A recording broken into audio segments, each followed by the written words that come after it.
All top 7 of our companies in the NASDAQ closed green today, right? NVIDIA 3%, Tesla 3%, Amazon 2.4% basically, right? So it was a green day. And what do you see so far on the NASDAQ? On NQ, you see green, right? You see price looking bullish this morning and continuing that price action or continuing that bullish price action going through this afternoon at our opening price or at 6 p.m. at our new open. So today is still Tuesday, right? We don't have a Monday trade date. Today, this morning, was Tuesday's trade date going into tomorrow. So just keep that in mind as well. But I just wanted to talk about that. So again, if you want to look at any other things, you can just click on NVIDIA to pull up NVIDIA. You can click on Microsoft. Whatever you want to look at, you can click on it and it pulls up that data for you. But right now, we are trading on micros with our challenges. So I'm looking at MNQH, which are the March contracts on the right. And then I got MESH, which are the March contracts over here for the S&P or for ES and the micro contracts. So, excuse me. The first thing I want us to do is pull up the weekly time frame on both indices here. And I want us to, let's check out the week, right? So, going into this previous week, we were looking extremely bearish. I had more of a bearish bias going into the week, just looking at our weekly time frame. And looking at the daily, we had a few reasons to be bearish as well. So on the weekly, we inverse this weekly bullish fair value gap that you see right here. Boom, right? So we were looking pretty bearish, right? We got a strong close with displacement on that weekly time frame. We got inversion. But what we didn't do was break structure or get a market structure shift on the weekly time frame to come all the way back down, right? For, let's just say, these relative to equal lows down here. We're still trending very bullish. Our market sentiment is still very bullish right now, right? We had that market correction after hitting all-time highs where we came back down and rebalanced, but now we're looking more bullish than we are bearish after seeing this move back up, seeing that we've already taken out our previous week high right here, and we are trending up, right? Everything is looking bullish. So on a weekly time frame, do we expect price from where we're at now to make a new all-time high? It's not impossible, right? It's not impossible for that to happen this week. Now, it is a shorter week, but it's not impossible. If we're going to be very bullish, especially with this inauguration, remember what we saw when we had Trump get elected? We saw crazy bullish price action, right? Price pumped like crazy when he got elected. So just keeping that in mind doesn't mean it's going to be the same thing now that he's inaugurated, but we have been very bullish leading into this week. And we're starting off the week already pretty bullish. So let's just keep that in mind. And our ultimate weekly target would be new all-time highs all the way up here, right? We can just type in ATH for all-time highs up there. We can do it on ES as well, right? That would just be kind of our assumption for this week or next week. If we're going to continue in this direction, if we're going to continue trending the way we are with this market sentiment, then we could very easily make new all-time highs either this week or going into next week. So let's just keep that in mind. But what I want us to look at really is this daily time frame, guys. This is where it's key. This is where we're going to really find out. Because what we have done in the previous few retracement moves is we've had a swing high and a swing low. And if we use our Fibonacci retracement tool from that low to that high, we retraced here on this first range. We retraced back into the golden zone, which is the 0.62 to 0.79 range of the Fibonacci. And that's where we saw a drop back to make a new lower low.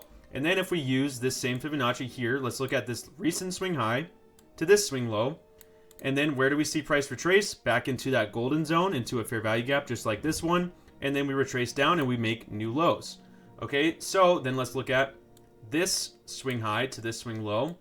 And now we are retracing into the golden zone, but we're starting to kind of push through it a little bit, right? So it's a little bit different. So now what we really are looking at is, do we close above this swing high on the daily? Because that would show us our break in market structure or market structure shift to where we're making lower highs and lower lows. And now if we make a higher high up here and get a close above or a displacement move above these highs, we're breaking that trend. We're breaking market structure. And that's when we're really expecting price to head back up for our all-time highs, right? And we can see ES has already swept that high over here, that same swing high. Now, we haven't seen a close above because we're going to have to wait for tomorrow's close, Tuesday's close on the day. Remember, today's the same trading day as tomorrow. We don't have a Monday trading day, so it looks a little bit different.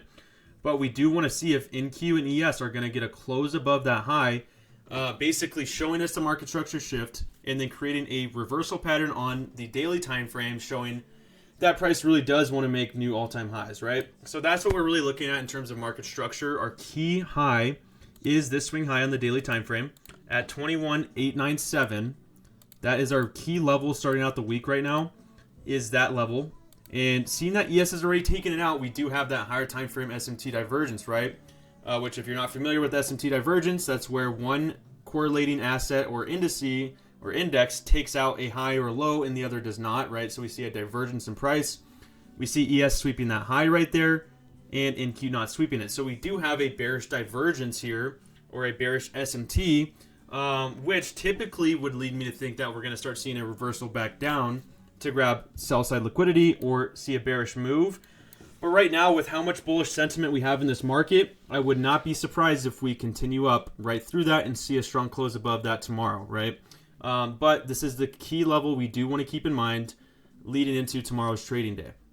So what I want us to do now is go down to the 4-hour time frame. All right, we're going to start looking at what our 4-hour structure looks like. So there's that swing high on the 4-hour.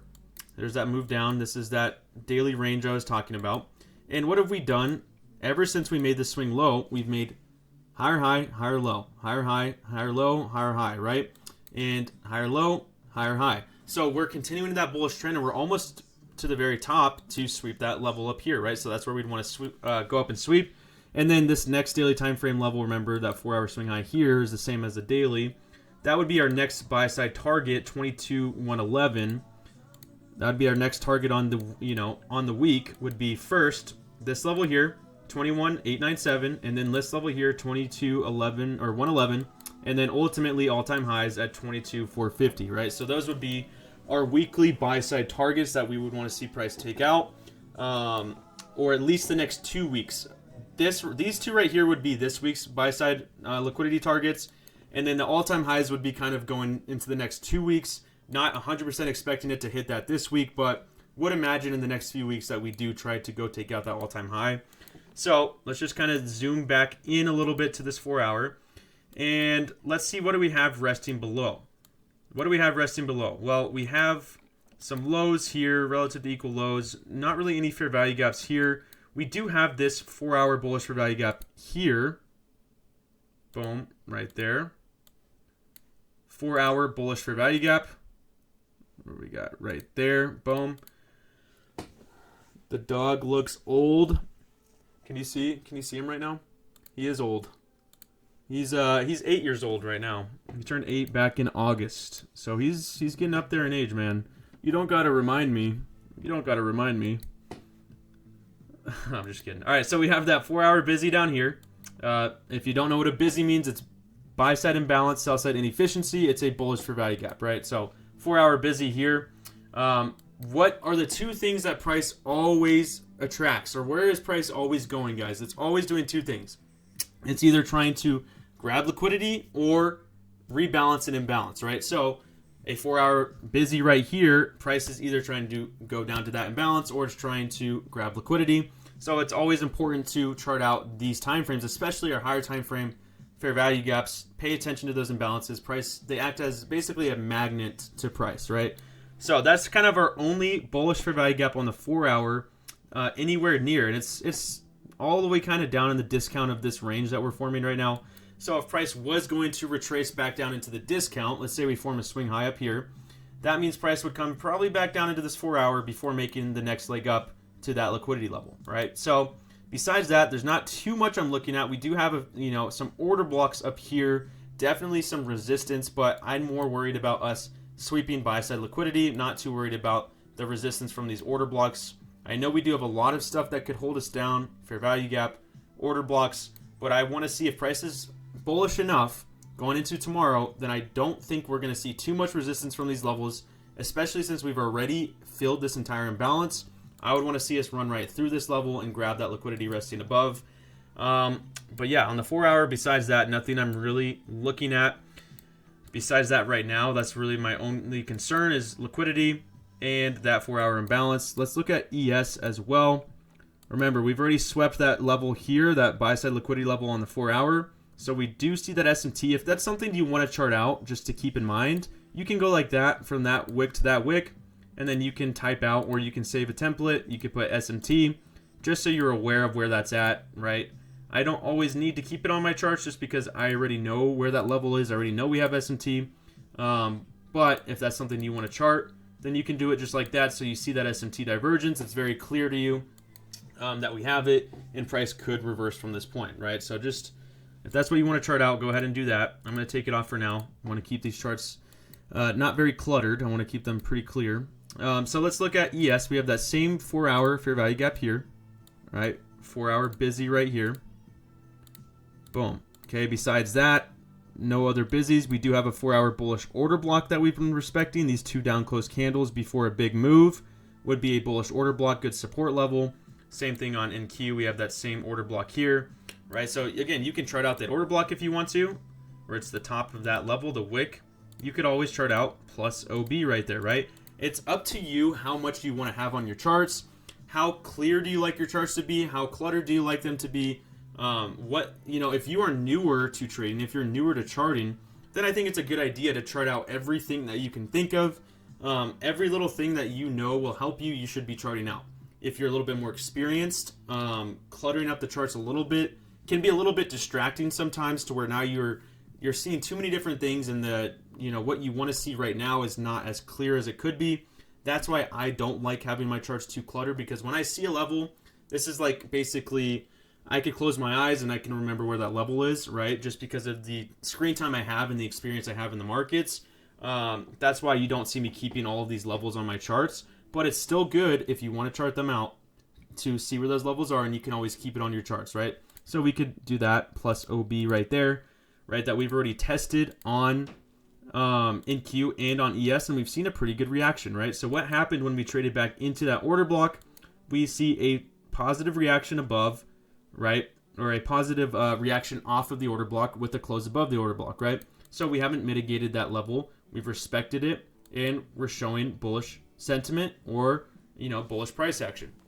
Okay, and then besides that, on ES, we're still in this 4-hour fair value gap over here, right? We still haven't closed above, so that would be a key level that you'd want to see price close above as well, would be that 4-hour fair value gap over here.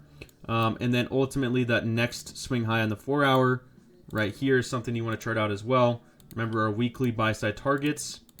That's one of our weekly buy side targets right there. Besides that, not too worried about the 4-hour. Again, we're holding very strong bullish structure, and I'm expecting that to continue. Even if we saw a retracement move down to a 4-hour imbalance, I would still expect us to continue up after seeing that retracement move. And if we spot the retracement in real time and we see a good bearish setup, then we can look to short that on the retracement move. But ultimately, still expecting longs to be in control. And yeah, just basically for the market to be bullish going into tomorrow. Let's go down to the 1-hour time frame. So 1-hour time frame, we can kind of zoom in a little bit more on this, right? And we can see, what do we have down here overlapping that bullish order block? We've got a 1-hour bullish fair value gap, right?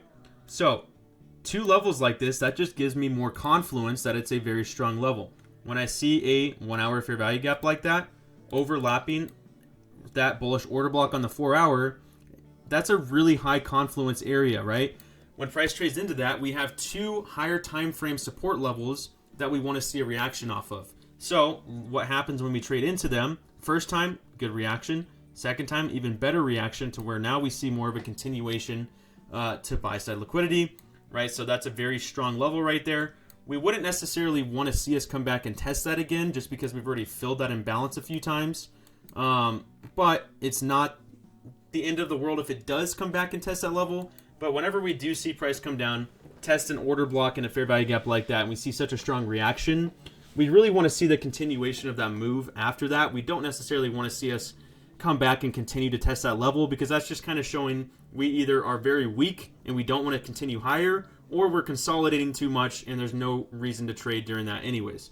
So when you see a reaction off of a higher time frame imbalance or order block, you want to see that really get a strong continuation, and you don't necessarily want to see that come back for that level anytime soon, because that's just showing weakness in the market, right?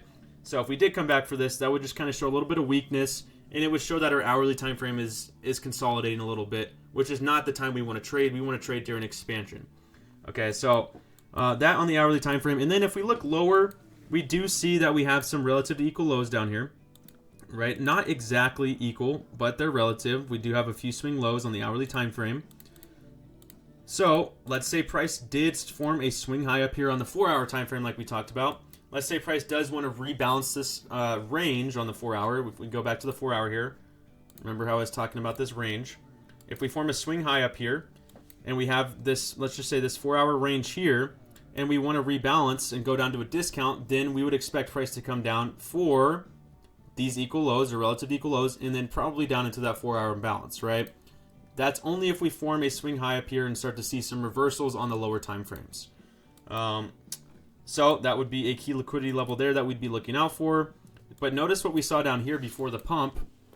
Look at how ES came down and swept this low. Right there, boom.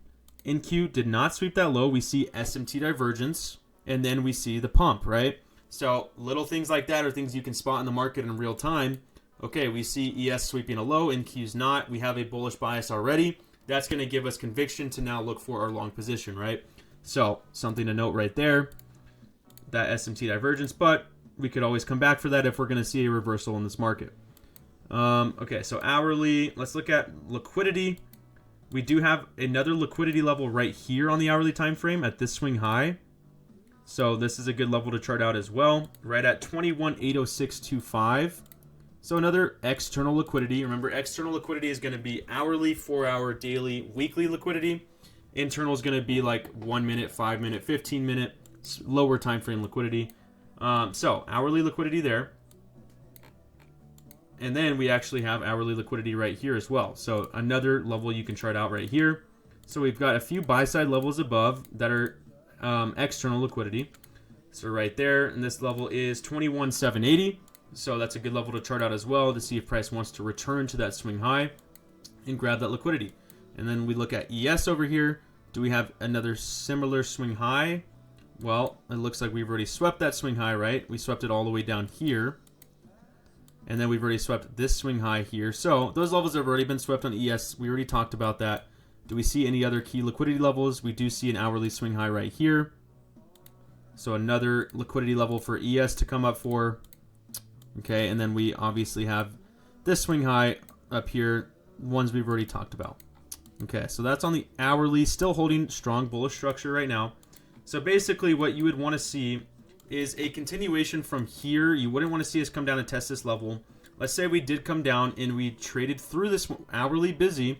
That's when you're really looking for price to come back down and sweep these equal lows and rebalance this market or this range down into that 4-hour, right? If we hold this structure right now on the hourly, we're just expecting continuation up after a little bit of retracement. Let's go to the 15-minute time frame on both here. Let's look at both indices. So 15-minute time frame here. What do we have? We have a little bit of a bullish breaker block. We have a low, a high, a lower low, and a displacement of the highs. So we chart the highest up close candle on the first low to high. So right here would be the highest up close candle. And that would be our 15-minute breaker block. I usually like to make my breaker blocks just like a neutral color, like a white or a gray, just so it stands out a little bit here. So we got that breaker. And then if we look even closer, it's technically a unicorn model, which just means we have a fair value gap overlapping the breaker block, just higher confluence. So right here we have that fair value gap. Boom. Okay, so this is a key level. If price trades through it right now, which the 15-minute candle is about to close, if we trade right through this fair value gap and close below this breaker, then that's when we'd expect price to come back down and actually try to, maybe trade down for some sell side liquidity down here and reverse a little bit. But if we hold this structure right now, we respect this 15-minute bullish unicorn model and breaker, then we are expecting continuation up after this retracement move to come up for this liquidity and then up for that liquidity, right? So as you see it trading back down, you see a pretty good reaction off that level. And then we have that hourly liquidity there, 15-minute as well. And okay, that's a good close. We respected the unicorn. We respected the 50% level. Or we actually closed just below the 50% level of that breaker block. But that's still a good close respecting the fair value gap, right? So let's go down to the 5-minute. what did we do? We came down and we swept sell side liquidity, and then we traded into a 15-minute bullish unicorn model, right? And we did not get displacement below. So this is kind of setting up for another possible bullish move here to where we might want to continue back higher after sweeping sell side liquidity. But you really got to pay attention to the 15 and the 5 minute, right?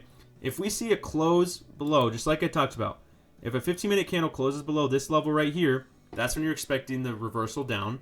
Or if the 5-minute sees a strong displacement candle below this low, now you're seeing a bearish reversal pattern on the internal time frame, which means we probably will start seeing a strong retracement move down to these lows. So really paying attention to those key levels. Then you can drop it all the way down to the 1 minute, and you can see, okay, are we sweeping liquidity? Did we form a reversal pattern on the 1 minute time frame? Did we get a market structure shift? Well, right here we did get a break of structure. We formed a bearish reversal pattern. So if we now see that confirmation on the 5 or the 15 minute, like I was talking about, then we really could see that continuation all the way down, right? So just remember that. Just because you have 1 minute confirmation does not mean that the move is happening. Too many times we get caught up on the 1 minute time frame and we think that it's everything, and we trust it a little too much, right? And if you only trust the 1 minute time frame, you're going to get kind of burned sometimes. You've got to really pay attention to that 5 and 15 minute time frame as well to get that confirmation on the internal side if that reversal is really happening, right? Because you could completely trust that this is a reversal on the 1 minute time frame because it definitely looks like it is. But do you see your confirmation on the 5 and the 15? So far, we don't see that confirmation. So you can't really have that confluence as of right now for the shorts, especially when our higher time frame confluence is telling us bullish right now, right? The hourly and the 4 hour both look very bullish. The daily looks very bullish, right? So when you see all of your higher time frame confluences looking bullish, you don't want to completely trust the 1 minute time frame until you start seeing that shift on the 5 minute and the 15 minute, if that makes sense, right? So that's kind of what I'm looking at right now. Just in terms of our market going into tomorrow, very strong bullish bias going into tomorrow. Just kind of seeing how our top 7 stocks of the NASDAQ closed today, very bullish. Seeing our market sentiment looking very bullish last week, seeing us already take out our previous week high. I have a pretty strong bullish bias going into tomorrow and overall for this whole week. And remember, if we go back to the daily time frame, what are our bullish targets? Target number 1 in terms of the daily time frame is going to be 21,897. Target number 2 is going to be 22,111. Those are my main targets on M&Q this week that I want to see price get to. But remember, as traders, we don't predict the market. We are mere observers and reactors, right? So let's say my bias is completely wrong. Let's say we wake up tomorrow morning, we do our pre-market analysis, and we have completely reversed. We look super bearish. I'm not going to be prideful about that. I'm not going to be stubborn. I'm not going to hold on to my bullish bias because I can admit that I'm wrong, right? I'm not going to predict where the market's going to go. I'm going to observe. I'm going to have my levels. I'm going to expect price to do one thing. But if it does another thing, I'm going to react to it. I'm not going to hold on to that previous bias I had, and I'm going to adjust to our ever-changing market conditions, right? We have to remember that as traders, too often we try to predict where the market's going to go, and we're not observant, and we don't react, right? We try to get ahead of the move. We try to enter too early because we think that we're always right, or at least we try to always be right. And that can lead to a lot of missed opportunities and also a lot of losses. The way I see it is we need to be observers, and then once the market is doing what we expected it to, now we get to react to that and we get to execute our trades, and we try to make a little bit of money off of it, right? So that's the way I see it. That's my bias going into this week. Let's have a great week this week, whether you are a free member, whether you are an exclusive member. Let's focus on growth this week. Let's focus on taking A+ setups. Let's focus on discipline, right? We can have all the motivation in the world. We can have all of the hard work in the world, all of the screen time in the world. But what truly matters is how disciplined are you as a trader, because none of that stuff will ever matter if you do not become disciplined in your trading, right? You could have 7 years worth of trading experience, and you could be in the same place you are right now as you were 7 years ago, because you never learned how to be disciplined and you never actually dove into your psychology and your risk management, right? Someone that has been trading for 1 year could be at the same place as someone that's been trading for 7 years because their main focus is their discipline, right? They have their set of rules. They don't take more than 2 trades a day. They only trade during one session during the day. and they do not overtrade, right? All of these things we hear about all the time. But if you want to make that change going into the future, start now and start focusing on discipline. And if you can combine that with working hard and doing your screen time, that's when you're going to start to see a little bit of consistency. That's when you're going to start to see growth in your trading and also in your personal life. So that's what I want to leave you guys with this evening.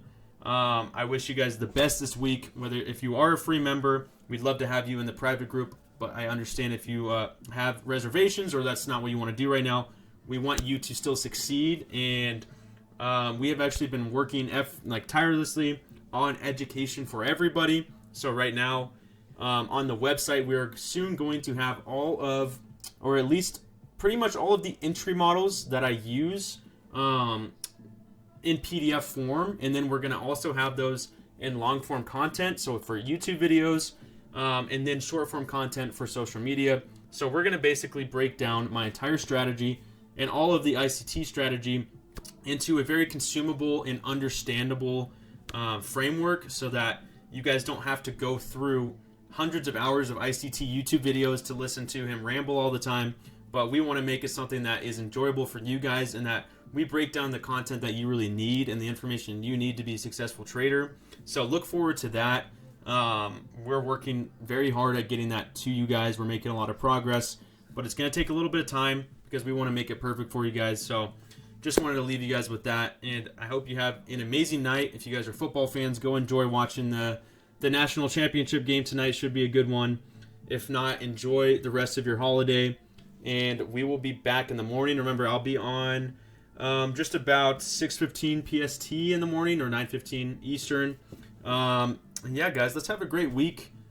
That's really what I got for you. Appreciate every one of you for being here. God bless you, and I will see you guys this morning, or I'll see you later on in the week. All right, guys. Yeah, I got you. Peace out, my friends. Peace out.